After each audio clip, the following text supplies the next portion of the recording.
Okay, so I hope you all had a break last week. Before last week, we were discussing about different ways to identify the functions of genes. Especially, we were focusing on more high throughput, like transcriptomic approaches, as well as the computational approach, where you can do the orthology search and then define the functions.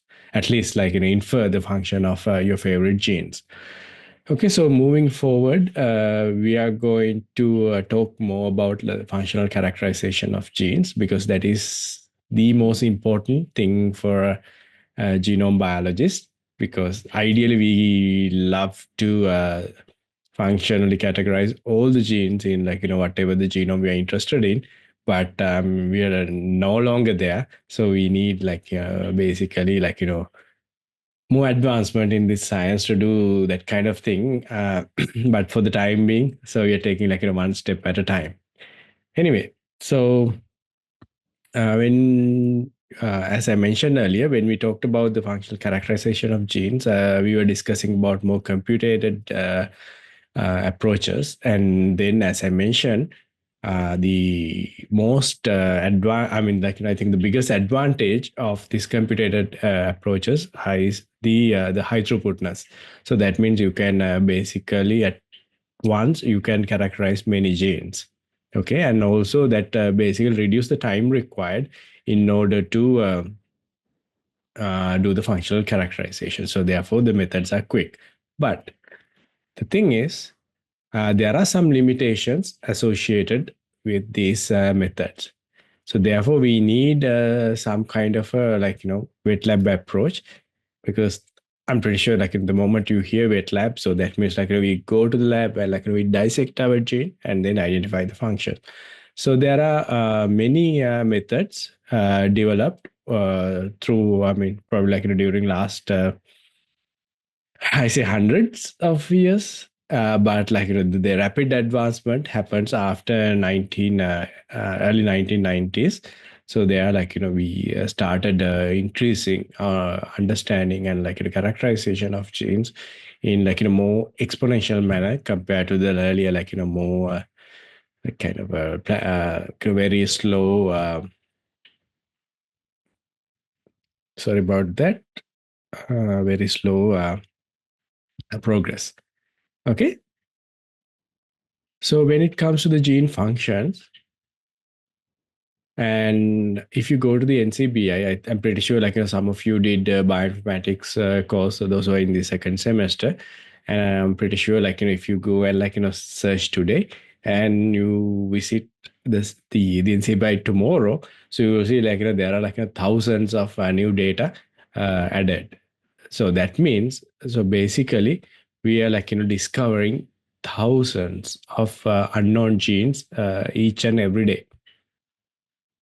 Okay, so in the ideal scenario, what we like to do is directly link the gene and then the function. But in if you think about I'm pretty sure you guys are reading a lot of literature related to your in different courses in this the MSc program. So if you think about the classical approach, most of the time we followed not to gene to function, but rather a phenotype to gene. Okay, so we look at one character or trait, and then we link it to we try go and basically find what gene is behind this. Okay, so and if you can remember, Mendel was looking at these different phenotypes: tall, short, and so many different characters. And ideally for him, those were the dominant characters. So therefore, it's kind of easy to explain. But but now we are this working with more complex characters. So you will see, we are going to talk about those kind of things as well. Okay, so if you think about, even if you look at this diagram, so probably you see this is the Arabidopsis thaliana, the most popular plant model species in the whole world. And so you can see they have different phenotypes. Okay, so if I ask you, what is the easiest way to identify the functions of genes? Okay, using this kind of differences. Okay. Uh, okay, so because if you think about this, you have every time we compare one to another. So that means, so we consider one as a wild type. If you can remember from your mental the basic genetic courses, you have wild types and then you have mutants. Okay, so we call something a mutant because it more basically different from the wild type one. Okay, so if you think about the evolution, with time, some mutants will become wild type and then there will be new mutants coming out. Okay, so moving back to our job, so the classical approach for the scientist was to look at the mutants with altered phenotypes. So that means they try to find the plants or animals with very different characters. Let's say if you think about humans, some humans they have another finger here, six fingers. So that's I mean it's different from the wild type because we have five, but they have six. So that means there is the polydactyly, that basically a variation from the natural, I mean the normal situation. So therefore we can study the genes and then compare it with the normal type. Okay, so therefore basically I mean we don't call people go and say you are mutant. Well, unless you're a big fan of X-Men, my favorite cartoon as well. So X-Men, you have a bunch of mutants from Wolverine to all the other characters. Okay, so we look at the mutant and with the altered phenotype, and then we can study their functions. So now you probably wondering how we can make these type of mutants. Uh, can you guys maybe some of you already aware about this? Probably you can use the chat box and tell me what are the common methods people use in order to generate mutant. It can be plant mutant, it can be animal mutant. It doesn't matter. So can you again couple of you answer and let me know what are the most popular mutagens or the approaches people use in order to may obtain mutants. Okay, so I'll give you 30 to 45 seconds. So use the chat box. I will have Zoom questions later, but for the time being, you can use the chat box.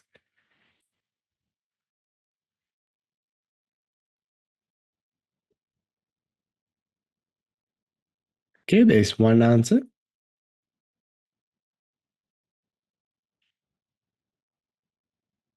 Any other answers? Okay, so there's another one. Very good. Okay, so there are two answers. One is basically PCR. I think you're referring to the site-directed mutagenesis. Yes, of course, that's one method. And also you can use radiation. Yes, of course, because radiation carries a lot of energy. It can be alpha, beta, or gamma rays, and then those can introduce the variation. So that's why every time we go outside these days, it's really hot, right? And then if you go to your phone and check the UV index, it's extremely high or dangerous for countries like us. It's always like that, and then that can also create a mutation inside your cells because of the thymine dimerization. But in here we are not talking about just one the mutant cell, but rather the whole organism. Okay, so yeah. Um, So therefore, we can use things like the radiation, ultraviolet light, and also the chemical mutagens. Some chemical compound, so they can basically introduce mutations. The most popular one is EMS. EMS stands for ethyl methyl sulfonate, and this is widely used in especially the plant science people and other species as well. So the beauty of ethyl methyl sulfonate is it creates a point mutation. because it's not going to create like a huge variation, but small mutation. So that means so most of the time, there will be some mutation happens, yeah, in on in your favorite locus as well. Okay, so that way, what you do is you take a population and you expose it to the EMS, and then you screen. Let's say if it's a plant, you stop watering and see how many plants are surviving, and then you look for you can sequence it and look for the gene or the mutation that created that kind of a change. Okay, and so you can do that kind of, those kind of mutation for the mice as well. And to show you in a couple of examples, the JAX is basically an abbreviation for Jackson's Lab.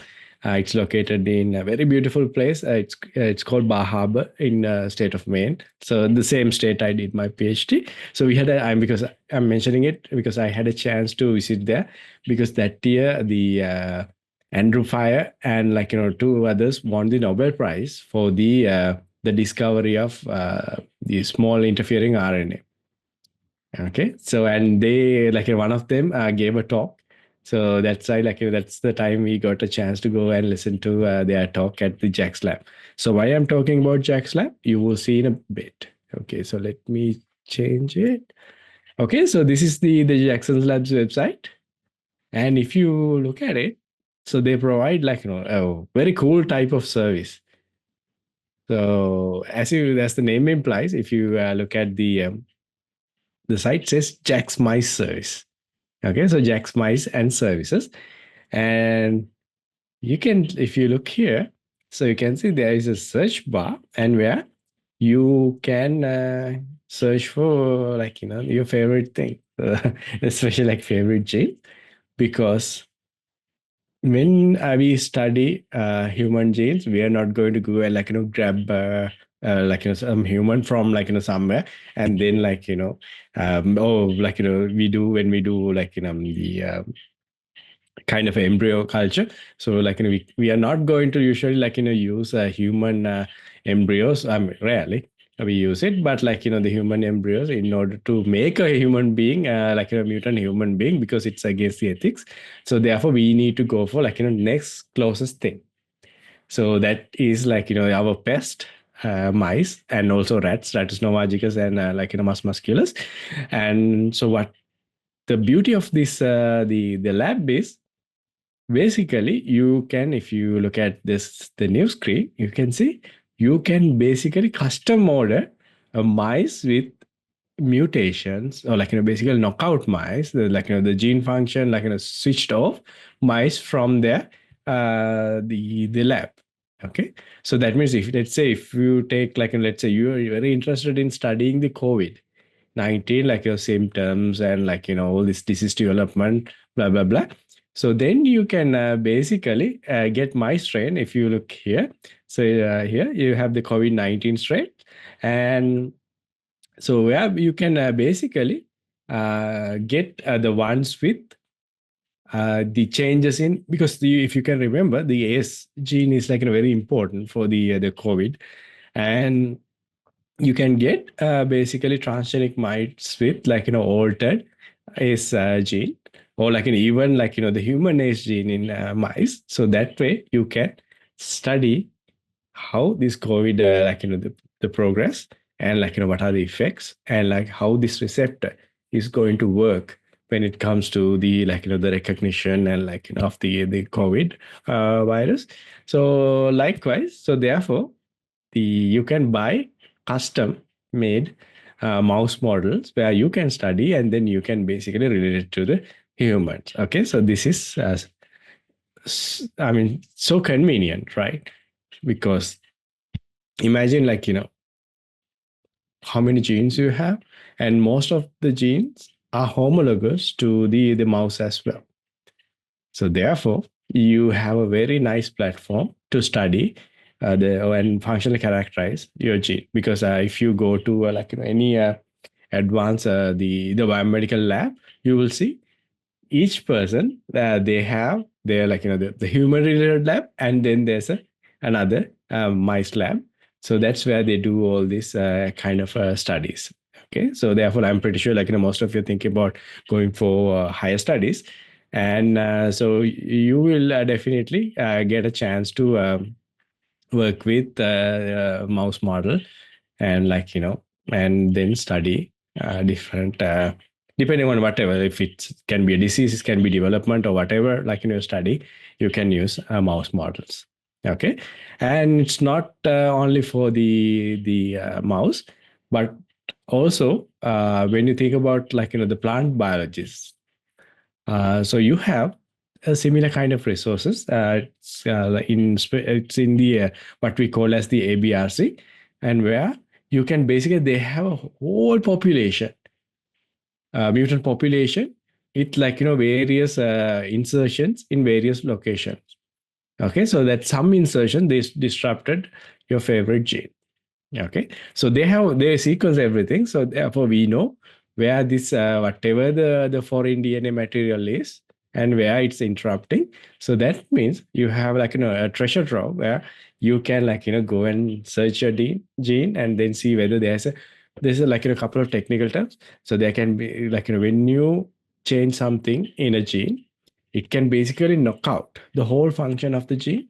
Okay, and sometimes some mutations will knock down. Okay, so that means gene is still functioning, but not up to the normal level. Okay, so there's a knockdown. So there is knockout, knockdown. So there's a spectrum of changes that can happen because of this insertion, or in the mutations. Okay, so therefore you have a very cool resources that you can use in order to continue with your studies. Okay, so let me go back to the presentation. Sorry for that. Yes. Okay. Okay, so therefore, remember, mutants are, one of the most admired thing by the scientists when it comes to studying gene function. It was the one of the very first. That's why I said it's a classical approach. Okay, so moving forward, as I mentioned earlier, so when there's a mutation, we can study the where this mutation is located, and then that by you can basically identify the relevant change, and then you can relate the function of the gene. And also, so far we talked about art, not natural or the artificial mutation, but also if you go outside, you know so you can find a lot of mutants. Okay, so they are naturally occurring mutant, because evolution is basically a mutational process. So therefore, some people say, oh no, so the genetic engineering is bad, it's creating mutants and genetic changes. But if you compare yourself with your mother and father, you're actually a mutant, because there will be some genetic material exchange, and then you're not identical to your mother or father. So you have changes at your genome level. So therefore, you are genetically different person from your mother and a father. Of course, you carry most of the characters, but you're not 100% similar to your parents. Okay, and these kind of naturally occurring mutants, so they are available sometimes, there are some consortia, so they are basically maintaining these kind of natural mutants where you can study them. So one example is the NASC.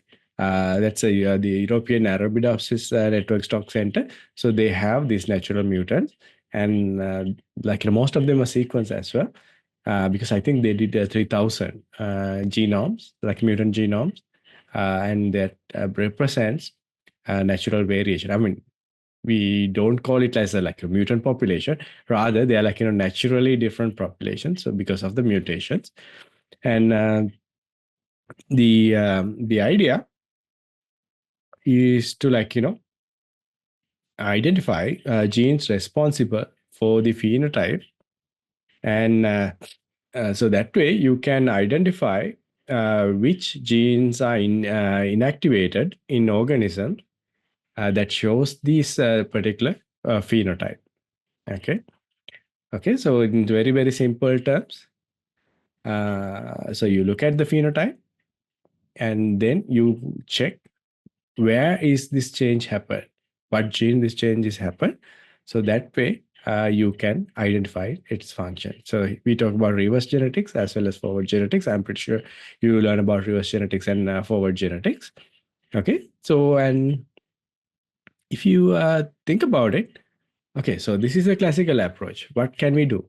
We can take actually a 180-degree turn, and so that kind of a turn will provide a basis for new techniques in order to study the gene functions. Okay. Again, if I summarize, we looked at we can use computers based methods, and then you can do mass sequencing RNA-seq, and we can look at the phenotypes and identify the gene function. But so all of this basically moving from one side to another. What if we think about a completely different strategy? We take a 180 turn and then develop techniques based on that.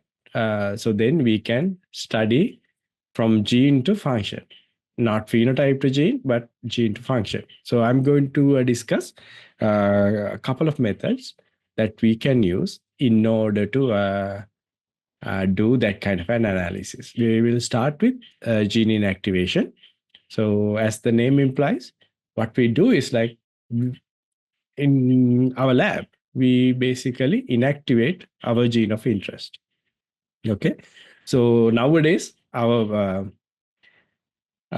favorite technique is genome editing. Okay. Oh, sorry. I think you guys can't see my screen. Sorry about that. Let me quickly go there. Okay. So the genome editing. And I think I should have a small question because genome editing is so popular. I'm pretty sure you guys already, let's see. Okay, so let me quickly make that question.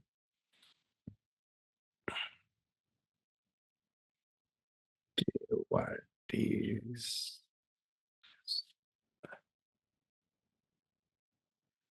okay, let me, okay, make it right. Okay, so I have a question for you. Can you guys tell me the meaning of the term CRISPR? I'm pretty sure you already know about CRISPR. So can you quickly let me know what is what is abbreviated as CRISPR?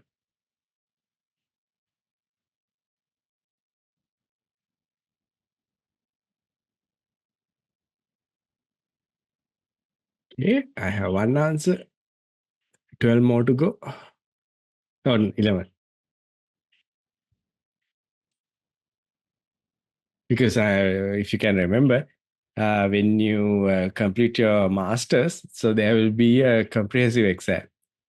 So 5 people will basically ask you various aspects of your, whatever the things you learned, and then you should be able to give answers like that. Okay. So without looking at the internet, so just by recalling your memory, can you answer the quiz?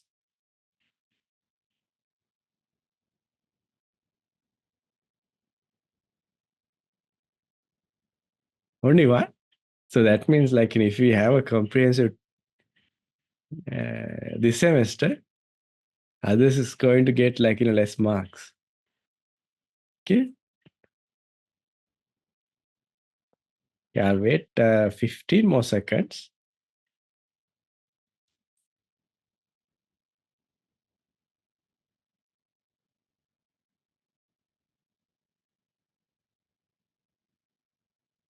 Okay, so let me end and Okay, so I'm going to end the poll and look at the results.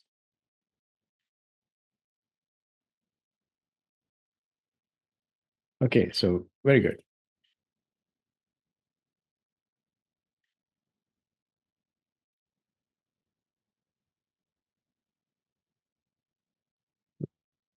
Okay, so the CRISPR stands for the clustered, regularly interspaced, short palindromic repeat, the repeats. And if you can remember, Jennifer Doudna and then I forgot the other person's name. Scientist from Germany won the Nobel Prize for the discovery of CRISPR, and like it basically changed the whole landscape of genome biology. That's why, like within like in a couple of years of discovery, they won the Nobel Prize. So there was a third person from MIT. Unfortunately, he didn't get the because Nobel Prize can be shared between three people. The other person didn't get it, but like he's also actively involved in um, developing different CRISPR strategies. Okay, so in genome editing can be easily used in order to do the inactivation of your favorite genes. Okay, so because here we use a programmable nucleus, and then the beauty of this nucleus is so once it's there, it is going to like create non-homologous enjoining. I'll show you the image, and so this method, like there are like a couple here. We can take different approaches. I will tell you in a bit, but in this like the general method, so it is going to make like what we call as the error-prone genome editing. So in very simple terms, what is going to happen is we use our most of the time CRISPR-Cas9. Now we use CRISPR-Cas13, and there are a couple of others ones. And you cut a gene in like in a specific location. So now it's like because of the double strand break. So now DNA is like basically exposed. The naturally the organism has its own like the repair mechanism, and when it repairs, it will introduce because now it's like it's broken.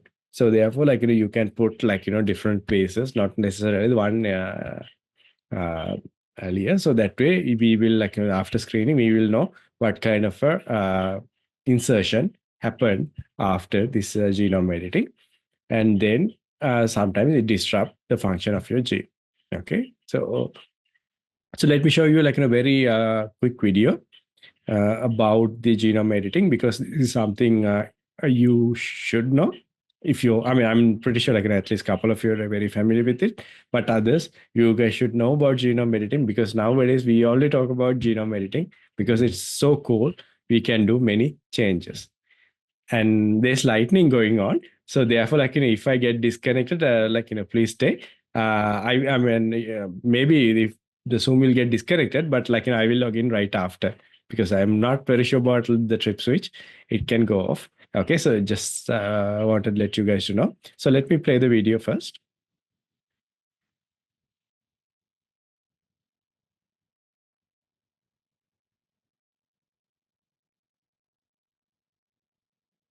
Okay. Okay. So so the video is not playing, but I should have it with me. So I will play it separately, not inside the presentation. Sorry about that.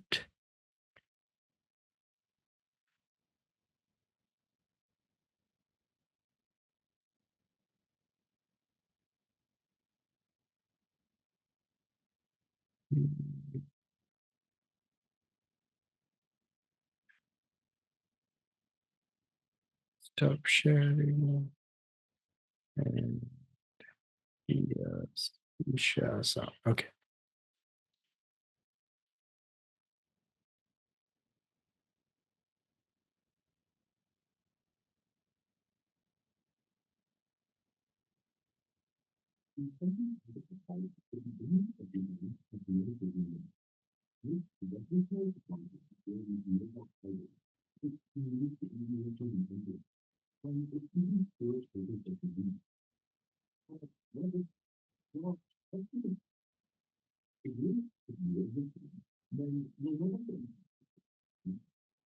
You guys can see and hear, right? The video. We can't see the videos. Okay. So let me stop sharing again and then.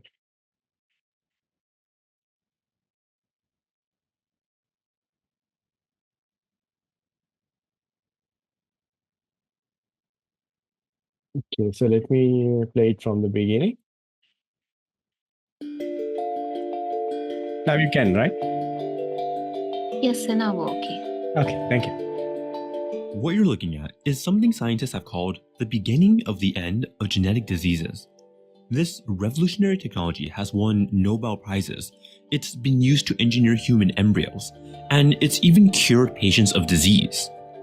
But what is it? Well, let's take a step back. If you're an active viewer of this channel, then you'll know that the instructions to make proteins is found in DNA, with each individual protein recipe called a gene. Therefore, you can expect that if something is wrong with a recipe, for example, the gene becomes mutated, then this gene variant might result in a malfunctioning protein, which can in turn result in disease, such as cancer or sickle cell disease. So scientists wondered, what if there was a way to fix these mutations? That is, if we could, in theory, edit our DNA to correct mutations, then we would have a way to combat diseases. And this simple idea became known as gene editing.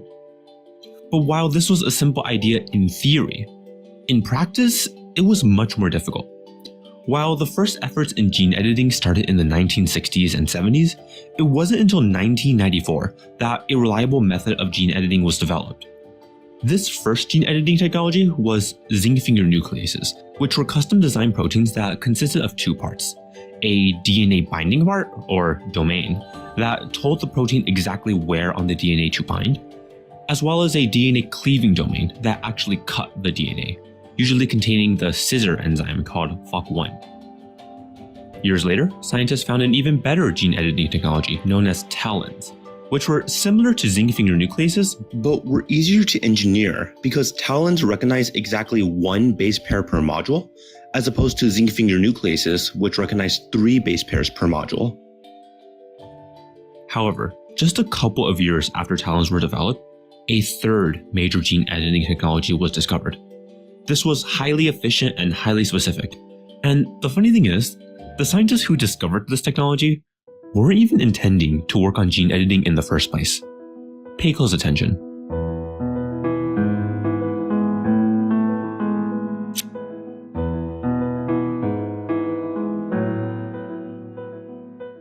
In the late 1980s, scientists were studying the DNA sequences of bacteria, and they noticed something strange.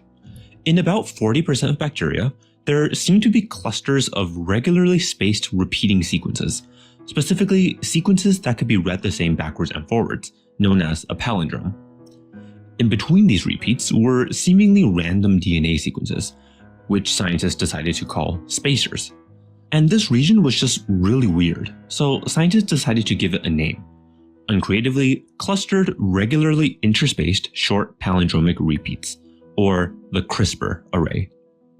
But for years, scientists didn't know why the CRISPR array was there. They focused extensively on the palindromic repeats, but it turned out that the secret was in the spacers. One scientist in particular, Francisco Mojica from Spain, realized that these spacers were actually an exact match to DNA found in viruses, specifically viruses that infect bacteria, called bacteriophages. This observation suggested to him that maybe CRISPR acted as a sort of immune system for bacteria, that somehow during a bacteriophage infection, the bacterium was able to cut off a segment of the viral DNA and insert this piece into the bacterium's own genome so that it would have a memory of this invader and be able to defend better against it in the future. And Mojica turned out to be exactly right. The way that this works is that when a virus infects a bacteria, the bacteria uses a protein complex called CRISPR-associated protein 1 and 2, or simply Cas1 and 2, to identify this viral DNA and to cut out a segment, which it then inserts into the front of the CRISPR array as a spacer, so that the bacteria has a record of this virus. For reference, before the DNA is integrated as a spacer, it's called a protospacer, with proto meaning before. But how exactly does the bacteria use the CRISPR array, this memory book, as a form of defense? Well, Scientists found that during a viral infection, the CRISPR array in the bacteria is transcribed into a long RNA. This long RNA then gets processed into smaller RNAs called CRISPR RNAs, each containing sequences that match virus's RNA. This processing is largely done by another RNA known as transactivating CRISPR RNA, or tracer RNA. The CRISPR RNA and the tracer RNA then both bind to a protein called Cas9, which acts as a scissor to cut DNA. This entire complex then scans along DNA, and if there's a sequence matching the CRISPR RNA, then it will cut that DNA. This is how the bacteria use CRISPR to cut viruses' DNA as defense. but scientists weren't done. Two scientists, Jennifer Doudna from UC Berkeley and Emmanuel Charpentier from Umeå University in Sweden, asked themselves, what if we could combine the CRISPR RNA and the tracer RNA into one single guide RNA? And as they were asking this question, they were slowly realizing the power of this question. If it was indeed possible to create a guide RNA, then they realized that they would be able to attach any single guide RNA to Cas9, and Cas9 would find and cut that matching DNA sequence. So they did that. They used a simple connecting loop to combine the CRISPR RNA and tracer RNA, and this engineered single guide RNA worked extremely well. Attach any guide RNA to the Cas9 and you can cut the corresponding DNA. This bacterial immune system could be harnessed for gene editing. And this technology wasn't limited to just cutting. It turns out that scientists can use a dead version of Cas9, which can bind specific DNA but doesn't actually cut it. Scientists can then fuse an activator protein to dead Cas9, which forces the attached gene to become more active and transcribe more RNA. Similarly, they could attach an inhibitory protein, which turns off the target gene. Scientists can even attach a glowing fluorescent protein to Cas9, most commonly one called GFP, so that scientists can just see where the Cas9 protein is bound to. There is still one question that needs to be answered though. If the Cas9 complex cuts any DNA that matches the guide RNA, then why doesn't CRISPR cut at the CRISPR array? Well, it turns out that when Cas1 and Cas2 cut out protospacers from viral DNA in the first place, they always cut at a spot so that the adjacent sequence is NGG, where N can be any nucleotide, A, T, C, or G. That way, anytime Cas9 searches for a DNA sequence that matches its guide RNA, not only does the guide RNA sequence have to match, but there also must be an NGG right next to it in the DNA. The CRISPR array itself doesn't contain any NGG, so it's not at risk of being cut by Cas9. This NGG sequence is a pattern, or motif, that Cas9 looks for adjacent to the protospacer. So it's therefore called the protospacer adjacent motif, or PAM sequence. And that's CRISPR-Cas9. It's more efficient than zinc finger nucleases and talons in that entire protein complexes don't have to be engineered. We only need to give a small guide RNA to Cas9. And scientists are still trying to make this process even better. For example, some scientists such as David Liu of Harvard University realized that instead of cutting DNA, we can more simply change the nitrogenous bases chemically in order to fix mutations, a process known as base editing. There's even a technique called prime editing, which does insertions, deletions, and base swapping, all without double-stranded breaks. It goes without saying that CRISPR-Cas9 is a powerful technology, not only to treat diseases, but also to potentially make stronger crops and much more. But we need to be careful. First, the specificity of CRISPR-Cas9 isn't perfect, so there's always a risk of making unwanted off-target edits. Moreover, gene editing might actually be harmful to the human species, since it might accidentally cause undesired permanent changes to our DNA and even alter human evolution. Specifically, if DNA of sperm and egg cells are edited, any changes will be passed down to future generations, possibly causing irreparable consequences. But science doesn't stop, and technology continues to improve. all thanks to the creative thinking and collaboration of hundreds of scientists across the world. And who knows, maybe the scientist who will accomplish these feats in the future is watching this video right now. Thanks for watching.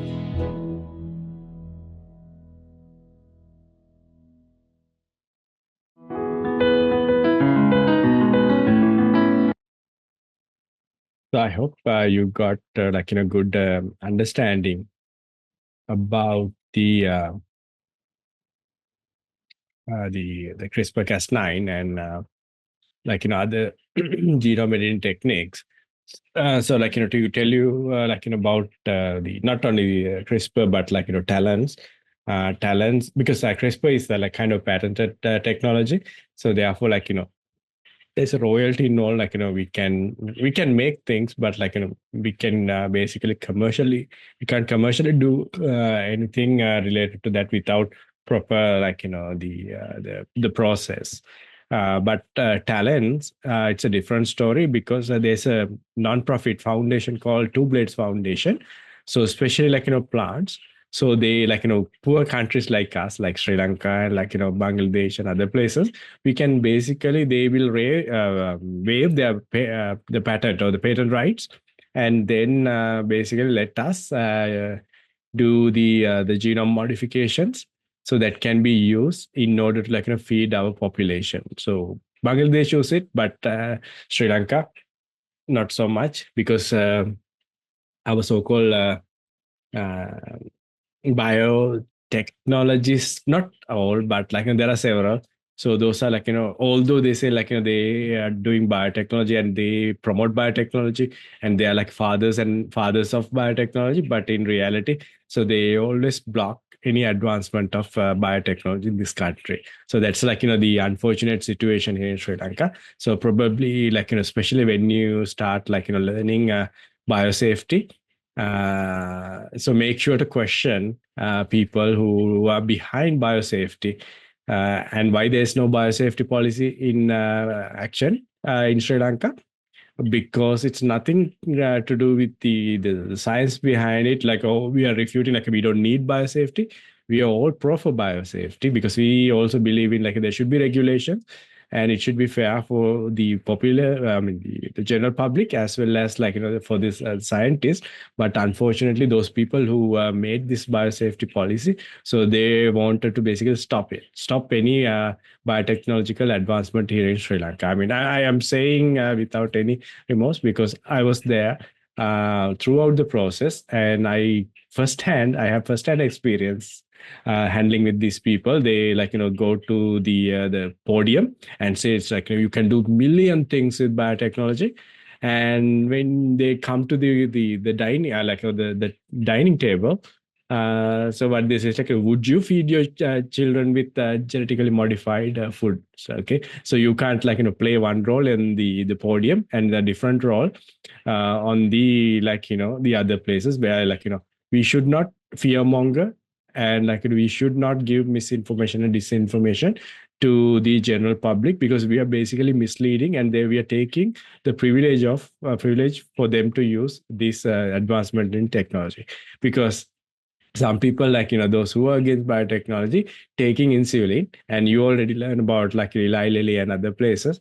We are basically taking recombinant insulin in order to they treat type 1 diabetes specifically, and also some cases type 2 diabetes, but while taking it, because if their relative, or if they're close one, or if their spouse, if they get sick, so and then the solution is to give biotechnological solution, they will never hesitate. But they don't want you to basically provide the required care with the help of biotechnology, because of their beliefs. Those beliefs there until they need it. Okay, so that's the worst thing when it comes to the science, the selfishness, and so it's very wrong, because we should not take the right of different persons because because you think so. Okay, so anyway, sorry about that, but unfortunately, that's the ground reality. Because after the break, I will show you, because I even send, like, because there's a thing called the Right to Information Act. Through the Right to Information Act, I sent the RTI request to the president's office. Then, I mean, the president means like the big president, and also the Ministry of Environment, legal draftsman's office, every places, to see what really happened to the biosafety policy, because this so-called Cartagena biosafety protocol, we basically started with them in, like, 2000, and we spent, like, millions and millions and millions, and now it's 2024. After 24 years, still we don't have a biosafety policy. Okay, it's still lying with the legal draftsman, and it is blocked by, like, several people, including probably, like, someone from your teaching panel as well. Okay, so I hope you all are, like, refreshed. Like, just wanted to show you, that. So this is, like, these are the Right to Information Act request I sent in order to check the whatever the lack of progress of Biosafety Act. And as I mentioned, so it's very clear that it's intentionally blocked.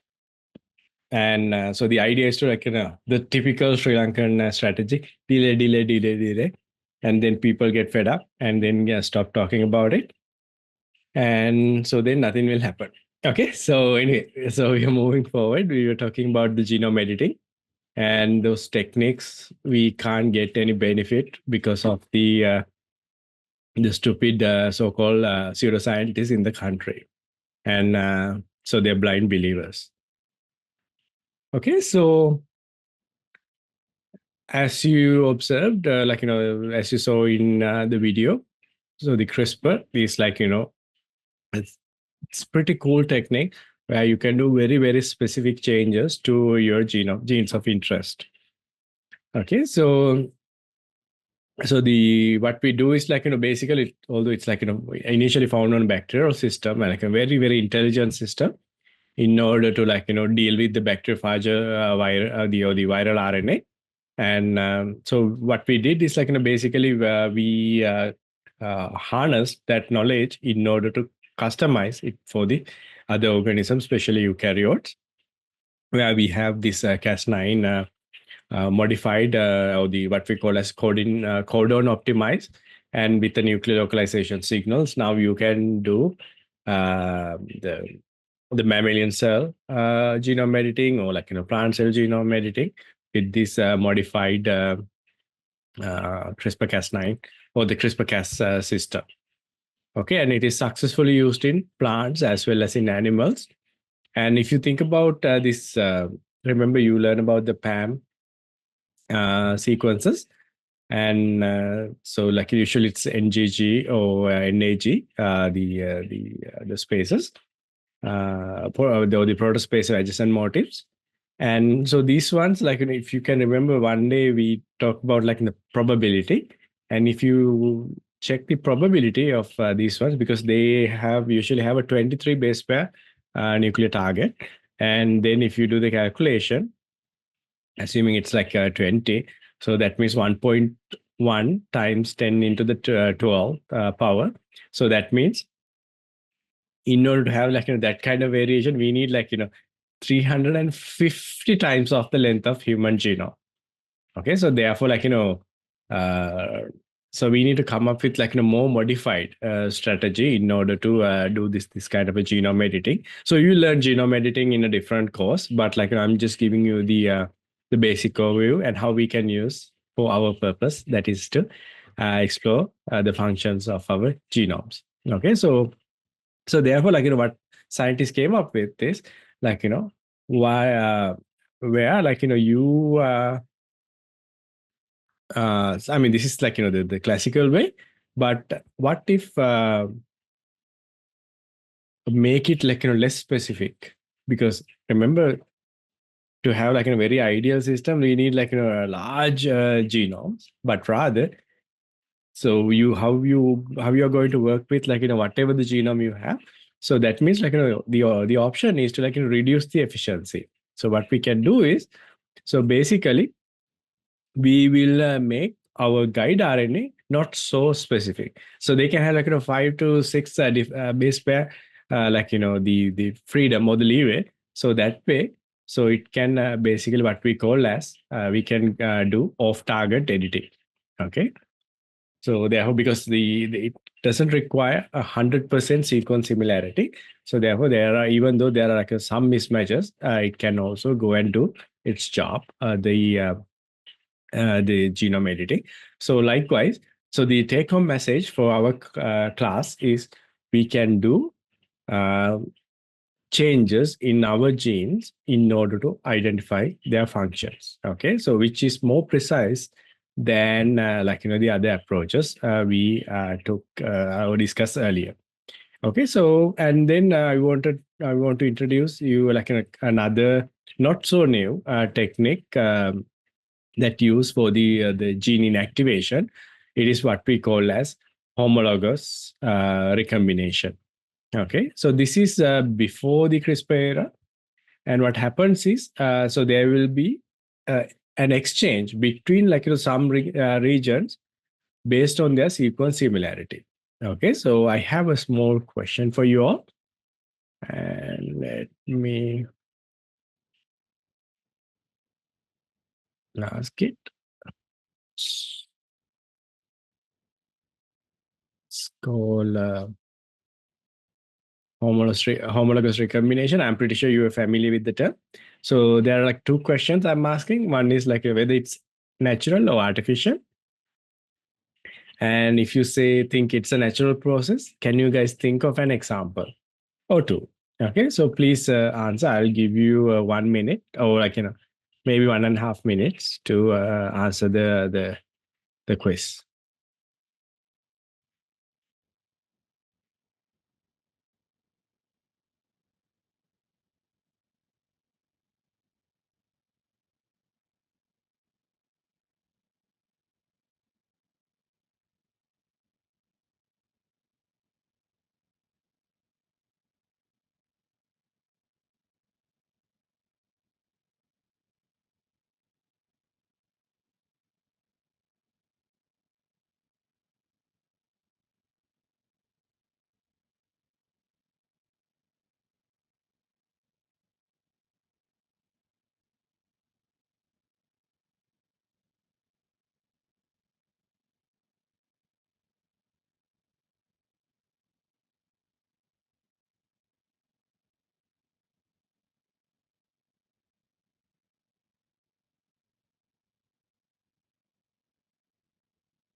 I have 3 answers.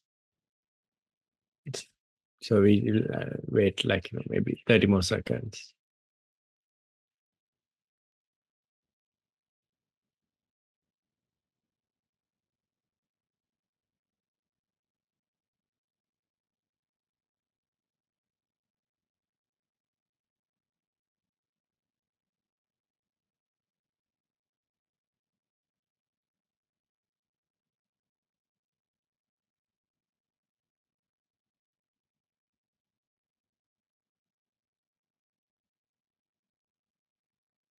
Yeah, 5 more seconds.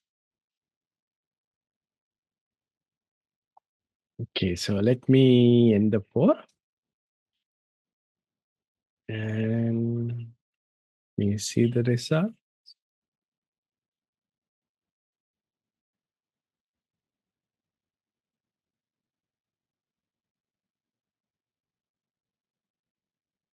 Yeah, so almost all of you agreed it's a natural process. Okay, so there are some examples for it. And yes, as you guessed, it is a natural process. So let me minimize this. Okay, yeah, it's a natural process. So therefore, okay, so most of the things we do in biotechnology, so they are not necessarily like brand new. So we find it in the nature. And if I don't know, I don't think like anyone remembered that your favorite gene transformation method, agrobacterium mediated gene transfer. So where there is a homologous recombination, right? Because the some like whatever the inside left border right border will be incorporated into the genome based on the homologous recombination of material from the vector, right? So therefore like it is naturally occurring. So therefore even though people see biotechnology as artificial thing, you and me all of us are doing a natural thing. Okay, so moving forward, so let's see how we can very do this thing in very smart manner. Okay, so what we can do is so we design vectors. Okay, so the beauty of these vectors is like we basically put like two regions. It can be target like based on the sequence similar to a gene or whatever the region of interest.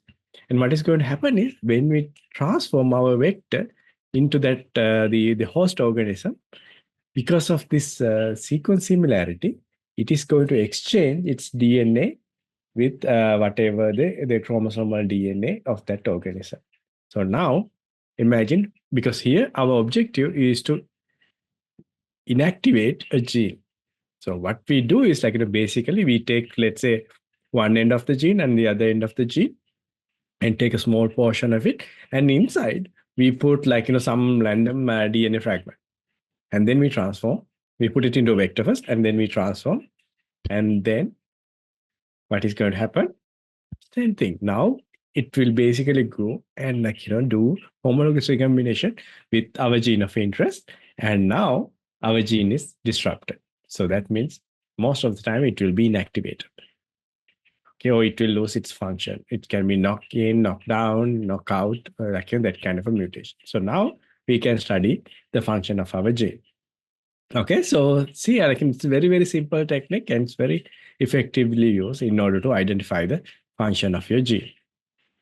Okay, and we can even go one step further. Okay, so what we can do is we can basically come up with this strategy like a deletion cassette. Okay, because remember, we are putting earlier I said it's just a random DNA fragment. What if we will put something we already know? Okay, so let's say kanamycin. Kanamycin is an antibiotic, right? And what is the advantage of putting a kanamycin? So now, once the homologous recombination happens, and when we grow our cells on a petri dish, or if it's plants, it can be callus. And when we add kanamycin to the media, only the transform ones will survive. So that way we know, okay, so our thing is already integrated into the host genome, and then we can do very simple even Sanger sequencing to see whether this is exactly located there, because theoretically it should be disrupting your favorite gene. Okay, so therefore you can, kanamycin is just one marker. You can use whatever the marker you're interested in, and then use this technique. And this is very widely used in the Saccharomyces cerevisiae or yeast in order to identify the functions of yeast genes. Okay, so see, it's a very simple strategy, but we can use very effectively in order to identify the functions of our gene. Okay, so likewise, and you can I'm pretty sure some of you already learned about the vector designing strategies. Those who are in the second semester, and others will learn soon. So you can manipulate your vectors. The imagination is the only limit. So based on your requirement, you can basically modify your vector to decide. We will see where, when, and how much the things can occur as a result. Okay, so that much of control you can have as long as you have very intelligent design of your what do you call the vectors. Okay, so that's for another day. And scientists, they even modify this one step further, and then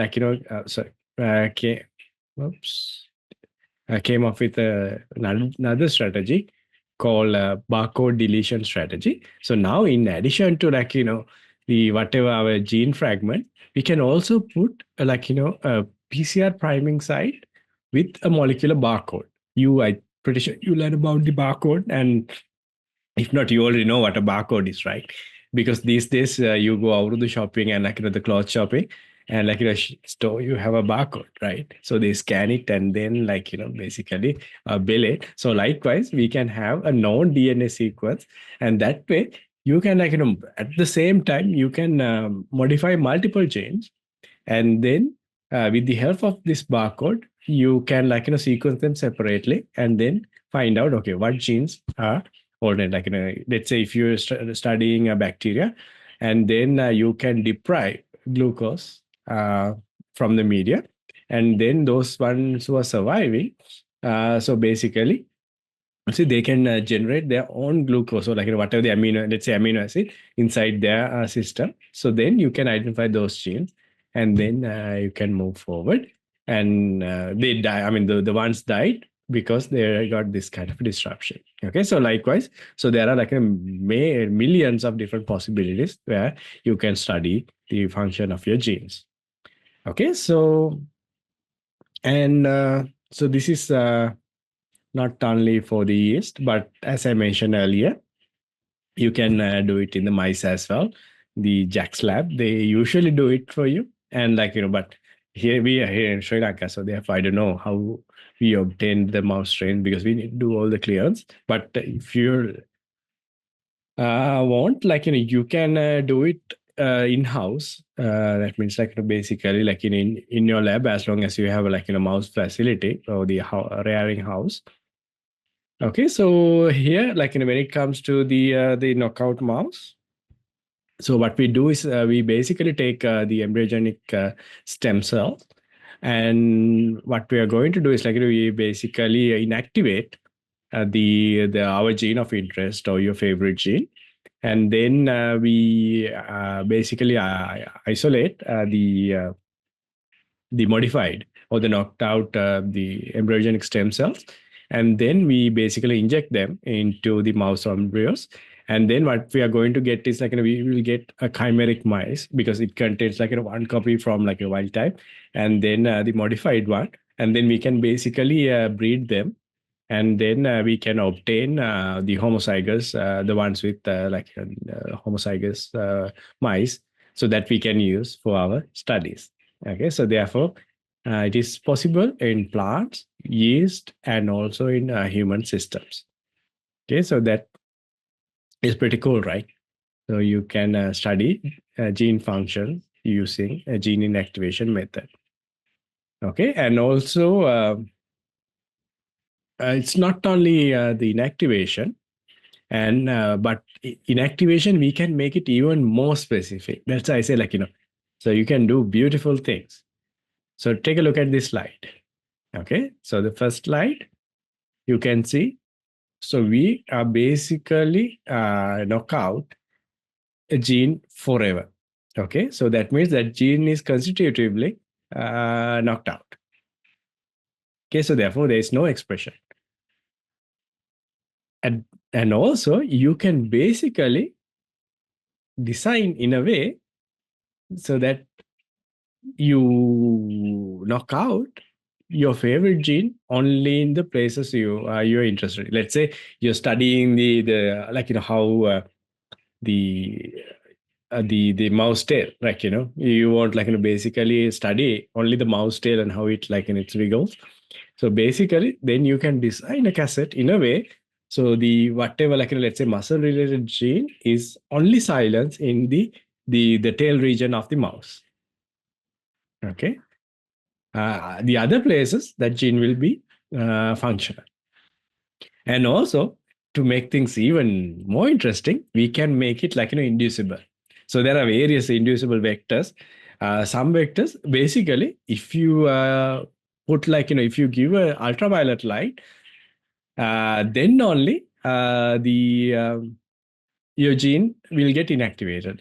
Otherwise, the rest of the time, it will be functioning perfectly fine. And also you can basically use some kind of feed additive and then activate it. Because remember, some genes, if you go with the first type or the second type, it will basically kill the animal or paralyze the animal, or there will be no growth at all. Okay, but with the inducible, so that means the gene is working fine under normal condition. So then you give whatever the stimulant, and then it will get inactivated. So that way you can study especially genes like embryo lethal genes, you can study with this kind of a method. Okay, see how many cool techniques we have in our arsenal in order to study the gene functions. Okay, so there are other techniques there as well for the gene inactivation.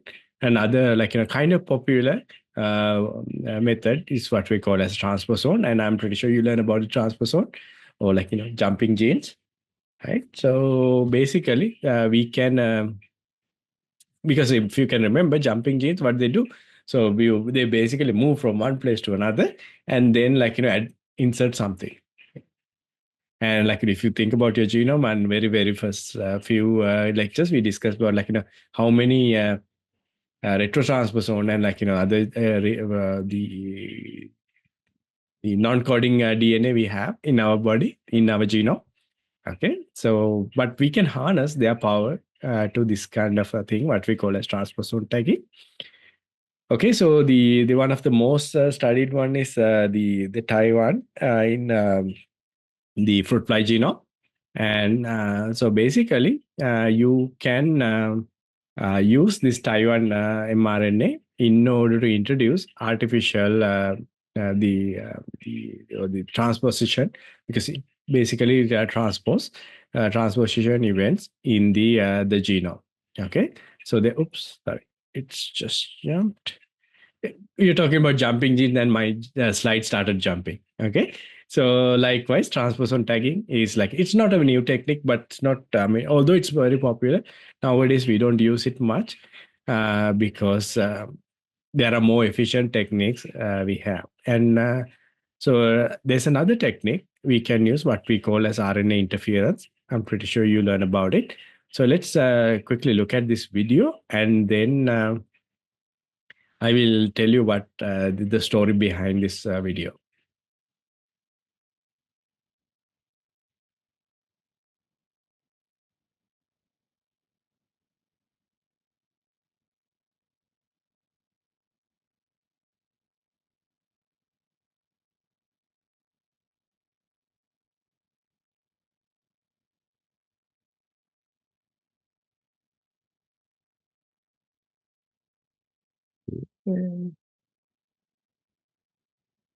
Okay, so okay, I should have it downloaded in my computer as well. So give me 1 second.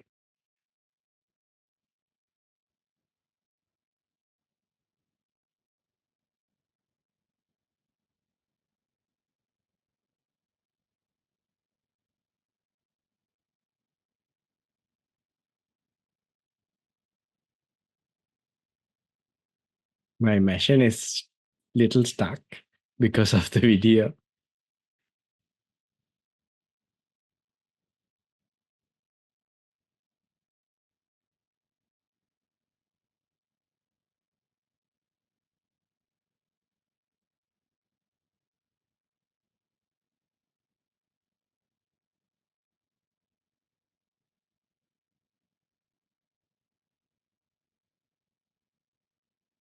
Okay, so let me.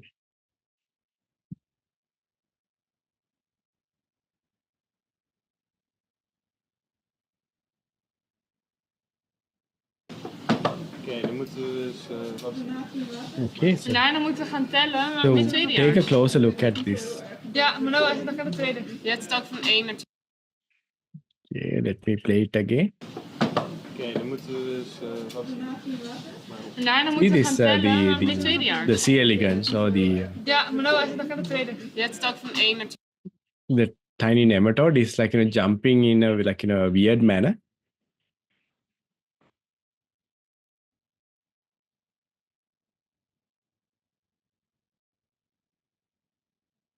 Okay, so the story behind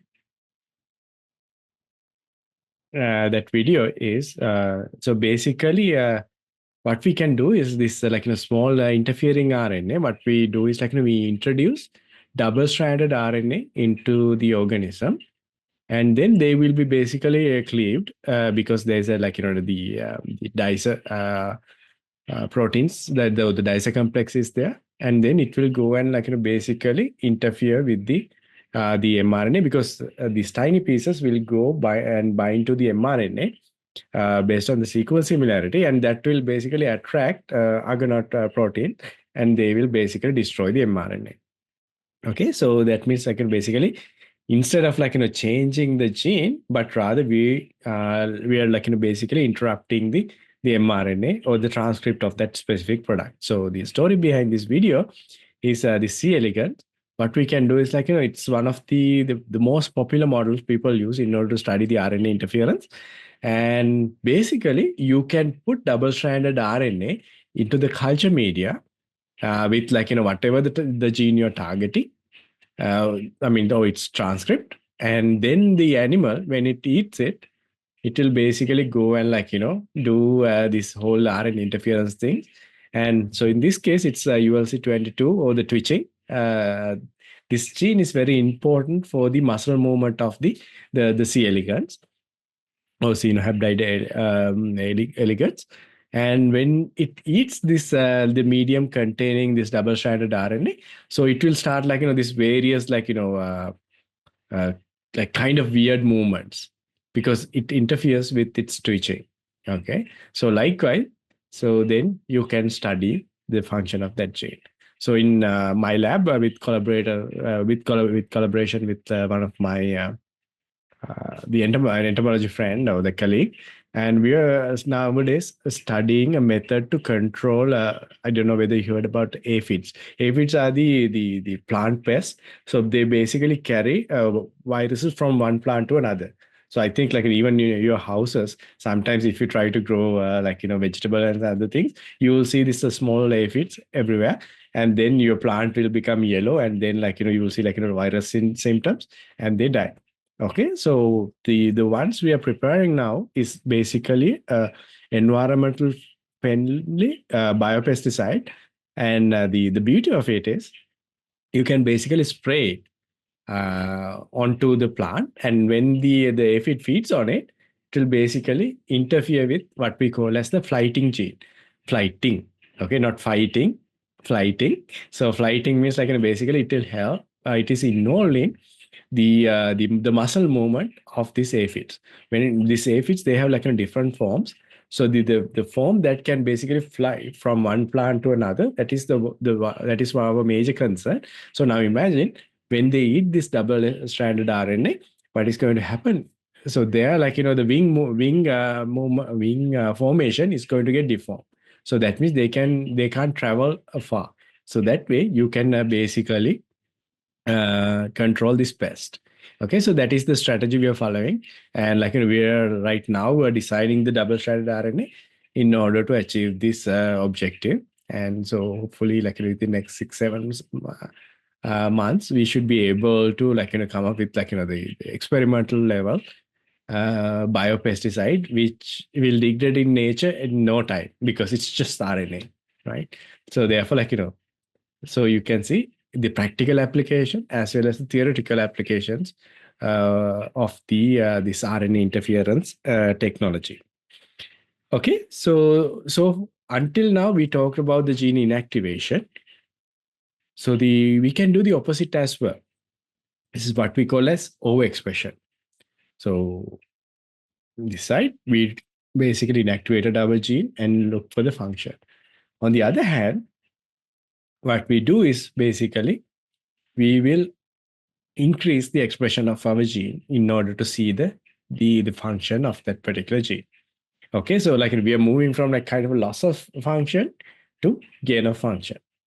Okay, and overexpression is like my kind of my baby, because even for my PhD I studied like overexpression, because we were studying how plants, rice and Arabidopsis, respond to low temperatures, because I did my PhD at University of Maine, where we get like 5.5 feet of snow. So therefore, like it's the ideal place to study the low temperature stress. And even though we didn't put like plants outside to like the snow, but rather we did it in the control environment. So what I was focusing on is one transcription factor called TGA10. So this is very cool transcription factor, because it's a BCP type transcription factor. It is involved in pathogen response. Okay.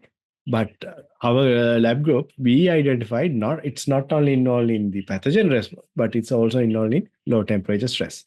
Okay. So now we identified the gene based on the transcript data. We wanted to prove that this is absolutely involved in this kind of response. So what I did, I basically designed my own vectors in order to overexpress, increase the expression of this TGA10. And then imagine if we overexpress in a plant that is susceptible for low temperature, it should show an improved performance under the low temperature conditions. Okay. So, I mean, it sounds so easy, but in reality, I was working on TGA10 for 5 years. And what happened was, first generation, it was perfectly fine. Those plants, they were carrying this TGA10 gene, and compared to the normal gene expression, the expression level was 7 to 10 times more than the wild type, and things were fine. So, but we need like pure light, like the mice we discussed. So it's like kind of a chimera. We need to breed these ones, like make next generation. So in order to get the pure one. So you won't believe, I screened hundreds and hundreds of plants. None of the plants contained my overexpressing gene. Okay, so why? Because these transcription factors, they are switches. Like when you enter your house, you basically switch on like 1 2 3. But if you go to the main switch, and if you switch it off, all the lights will basically the won't get any electricity. Transcription factors are like that. So this one was like located in a very very top of the response chain or signal transduction network.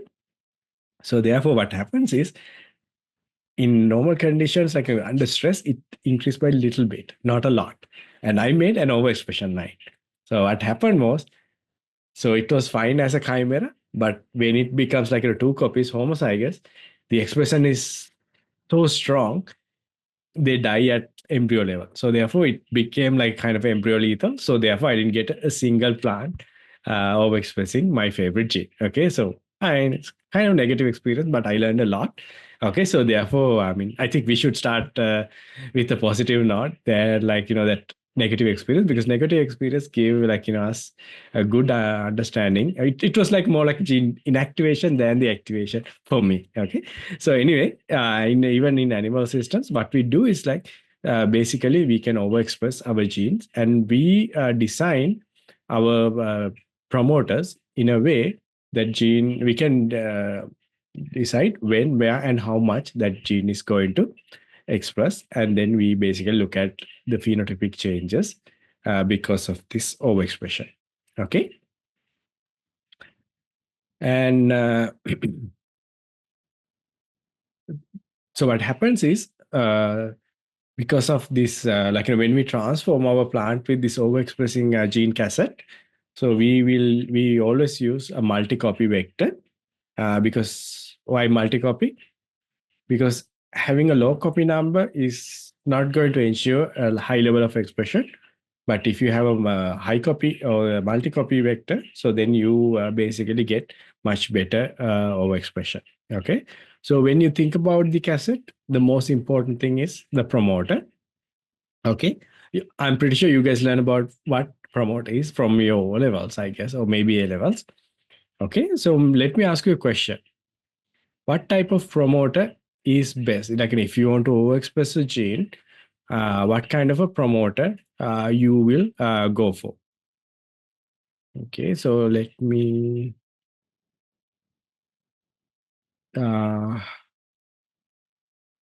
activate a poll. Okay, so it's okay to be wrong. So just probably say like 1 or 2 words.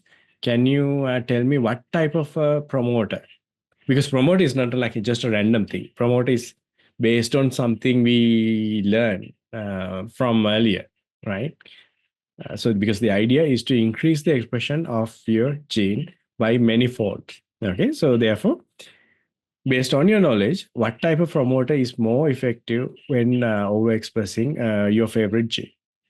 Can you guys give me an answer? If the question is not clear, you can always ask, because this is very important.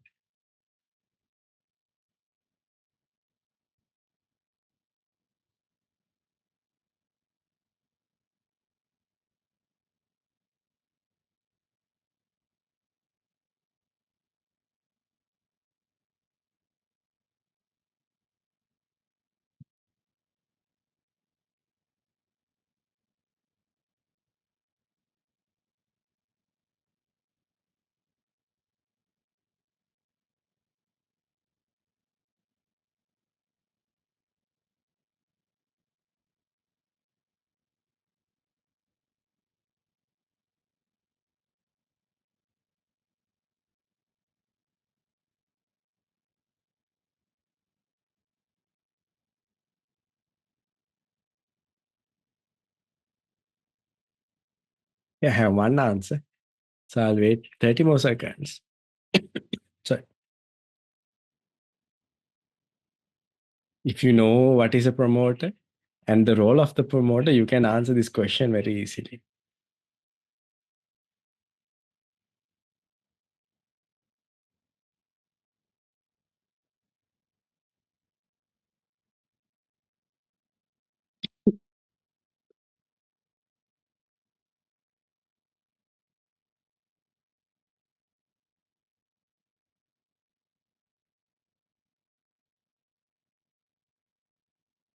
Still only one answer. Yeah, I'll wait 4 more seconds. And let's see the only one and only answer. Oh, there's 2 answers. Or 3. Suddenly you guys are on fire. Okay, I guess the 3 is going to be the magic number. So let me end the poll. And let me look at the results. Oh, perfect. Okay, so the 4 answers I got, so they're perfect. Okay, so if you want a gene to express all the time, that means you need a constitutive promoter. And some of you gave the example as well. Our most popular one is CME35 or cauliflower mosaic virus 35 vector or the promoter. So where even my case, I use CME35, which is so strong compared to other promoter agents. But depending on your requirement, so you can go for a little mild one. So if you think about the housekeeping genes, like ubiquitin, actin, so they have constitutive promoters. So they are a little less powerful than the CMU35.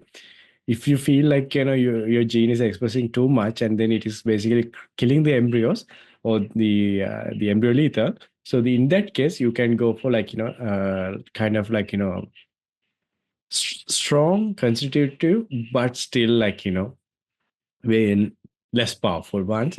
So that way you can modulate the expression level.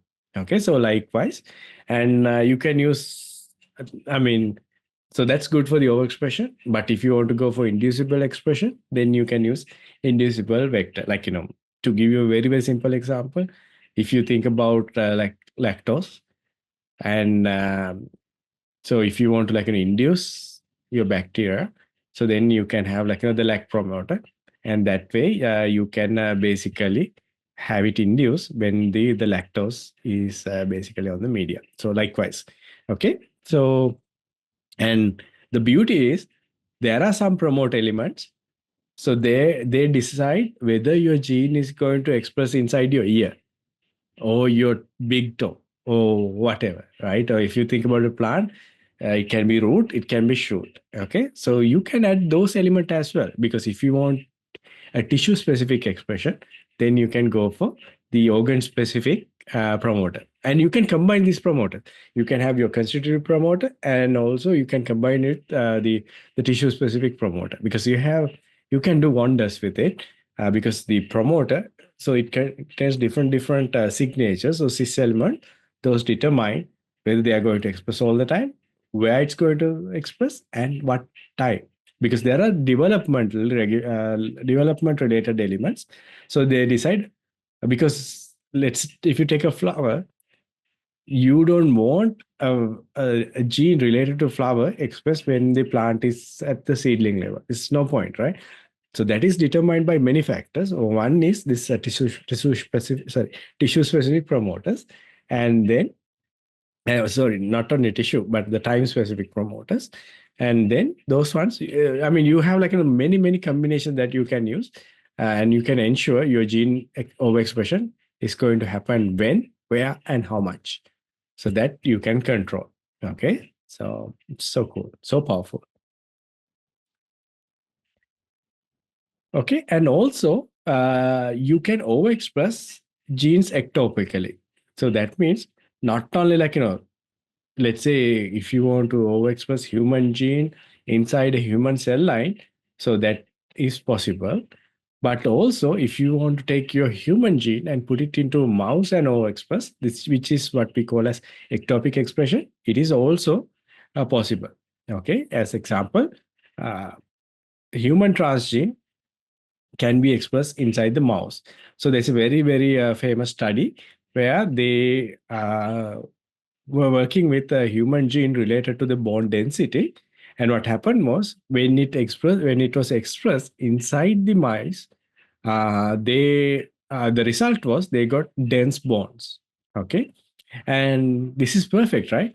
Because we can use this technique in order to study and identify the function of our favorite, this bone related gene.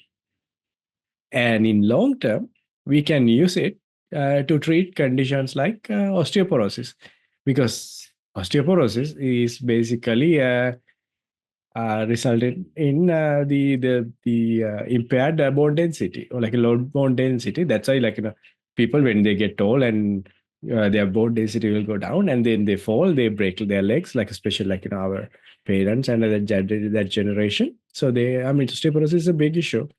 And so now you can use your technique in order to um, treat a disease, because you identify the function of gene. And the beauty is, you identified the function of this gene inside a mice, and then you relate it to humans, and then you use it.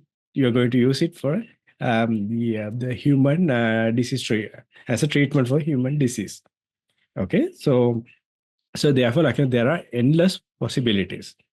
And when you think about this gene overexpression and gene inactivation, it is, I mean, the process is not a better process. Otherwise, like, people will publish every day. But in reality, it is not happening, because there are so many things. Because it's not, I mean, it's not just like switching on, switching off, and like increase the uh, like, the increase the contrast of a light or something like that. Not the contrast, I mean the light intensity. Like, you have your houses, you have a dimmer switch. Okay, so it's not like that. So basically, like, when you study, you have like other constraint, because we are working with biological system. So therefore, like, and to make things even worse, there's something what we call as phenotypic, or the phenotype ontology. What do you mean by phenotype ontology? Is that to give you an example, if you look at like, 5,000 genes out of 6,000 genes found in yeast, they can be inactivated without any issues under normal condition. Okay. So that means if you individually switch off, you can switch off 5,000 without observing any significant changes under normal conditions. But if you change conditions, then only you see the response. If you think about the sorry, human genome, so there are only 166 genes appear to be non-essential. Okay. And that makes things very difficult for us to study. Okay. Why is that? Because we are multicellular organism with huge genome, and there are multiple genes doing the same function, because we talk about gene families. Some gene families, you have gene like 144 genes. Still, they belong to one gene family. Okay, so that means during the evolution, so one gene was duplicated over time, within species as well as between species. You already learned about the orthology and homology and paralogy. Okay, orthologs, paralogs, and homologs. So what happens is, so basically, so you even if we switch off one gene, the second gene can come and basically at least partially replace the function of that gene under normal conditions. Okay, so therefore it's not simple as it seems. That's why I know a scientist called Mike Tomashow. He's studying one single gene for 47 years. Okay, now he's retired, but until his retirement he was studying just one gene, okay, in plants. And so, I mean, that's the thing. So therefore, it's not easy as it seems. I mean, but it's it's very entertaining. So therefore, no scientist will stop working. So we will go and try and try and try and try and try to find solution. Okay. So now you see there's activation and inactivation. So therefore, what we need is even more hands-on approach. Okay. So do you have any suggestions for that kind of approach? Because we already learned about uh, four different, at least four different methods. But what I'm asking is, beyond that methods, are there any ways you can study the functions of your favorite genes? Okay. So I will give you 3-4 minutes for you to brainstorm.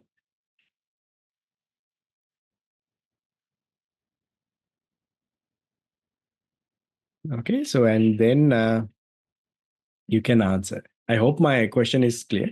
So what I said was overexpression, inactivation.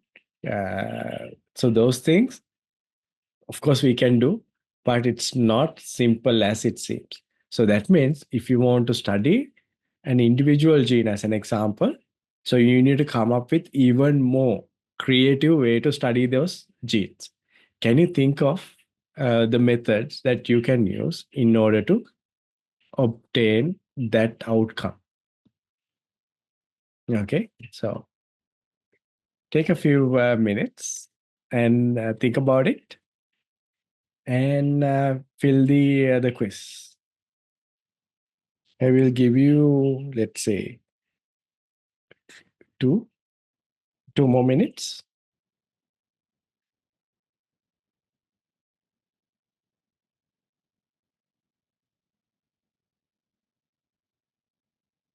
Because I'm pretty sure you know the answer. At least one of the methods you can use in order to identify the gene function.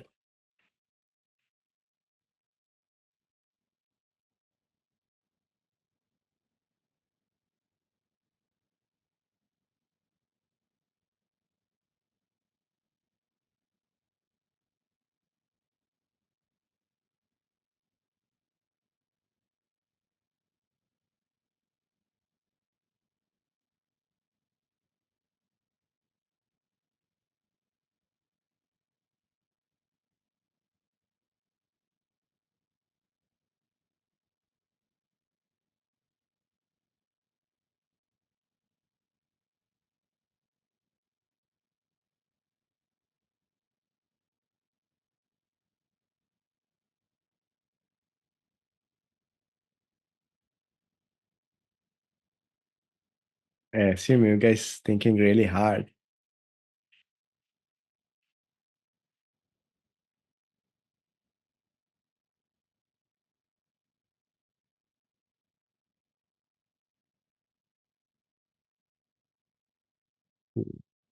Already have one answer.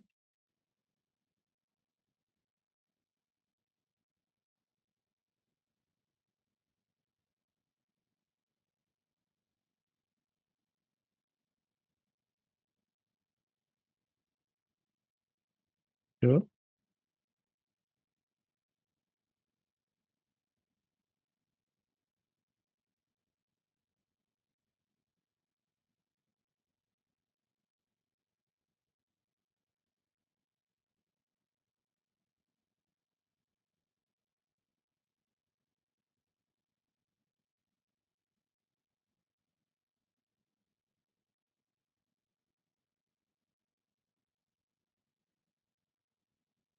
Three answers. I'll wait 15 more seconds.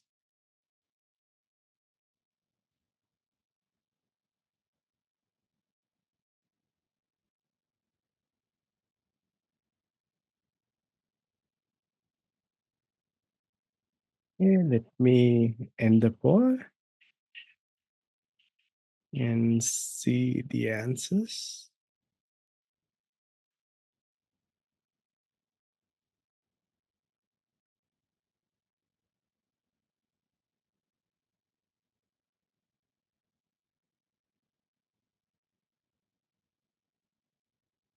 Okay, so we got protein-protein interaction studies, CRISPR, single-cell RNA sequencing, TILling, transgenic approaches. Thank you for your answers. So I will let you all to think over the next 7 days. And I'm going to talk about these cool hands-on approaches that we can use in order to find gene functions in next week. Okay. So with that, I would like to conclude today's lecture. And I will wait a few more minutes if you have any questions. Yeah, if there are no questions, so you guys have a great evening. I will see you next week. Thank you. Have a good night.